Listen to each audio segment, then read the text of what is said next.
Yeah, it's Constance Aguilar. I generally like to use just the label queer because I think it covers a pretty broad spectrum. My name is Mariseli Wu. I go by Ming Li, which is my middle name, and I identify as gay and like gender fluid or something. I'm not really sure about that part yet. Hi, I'm Megan and I am a bisexual. My name is Carly McCutcheon. I identify as female, so she, her pronouns, and I am bisexual.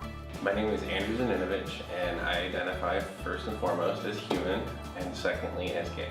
Hi, my name's Alex, and I'm gay.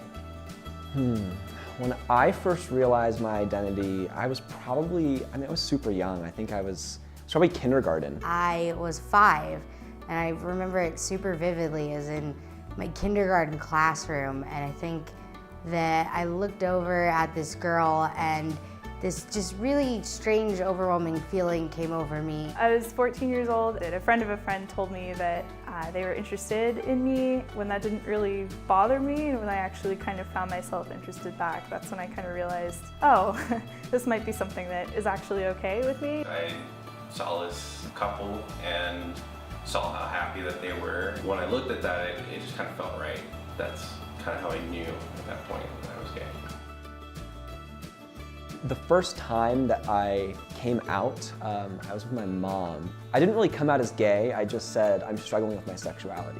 I had this perception that if in fact you were gay, you were somehow less of a person. I came home with a rose after Valentine's Day and my mom said to me, "Is that rose from Sophia?" I was a freshman in high school. I came out to my older sister to be able to just get that out, to know what it felt like to say it out loud for the first time. I had to do it with somebody who I knew was gonna be very loving and accepting, and then who knew both my parents and the rest of our family and could kind of help navigate me through those waters. The story of how I came out to my mom is I was like, hey, I have a crush on someone, and she was like, is it insert name of girl I had a crush on? And I was like, okay, well that was easy.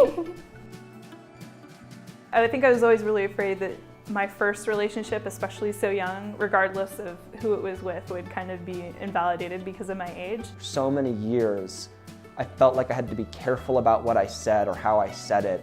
You know, did I sound gay when I said something? Would I reveal a part of myself? You know, that I kissed a boy or... It was really hard for me to go to my family and tell them I had a boyfriend because I felt like they were going to judge me because I had lived my life as a lesbian all throughout high school. I hid my boyfriend for a month because I was embarrassed. I thought that people were gonna think that I was like faking liking girls or something. When you graduate high school, it's this page of the book closes and there's this whole life ahead of you. And I remember feeling like I had this opportunity to live an authentic life, and I felt if I wasn't honest with them at that point, I didn't know when I was going to be. Surround yourself with people who will make sure that you're solid and you're okay and you're thinking positive about yourself and your identity. And Sexuality is personal. It is something that you can't really define or put into a category, and it's okay to be attracted to someone who isn't necessarily who you thought you were attracted to. While you always run the risk of somebody being mean or being unaccepting, things are changing and they're getting so much better. There's this whole life waiting for you on the other side that I don't think that you ever knew was possible. And just remember that like whatever you identify as, it is okay, and it is not like an abnormal thing.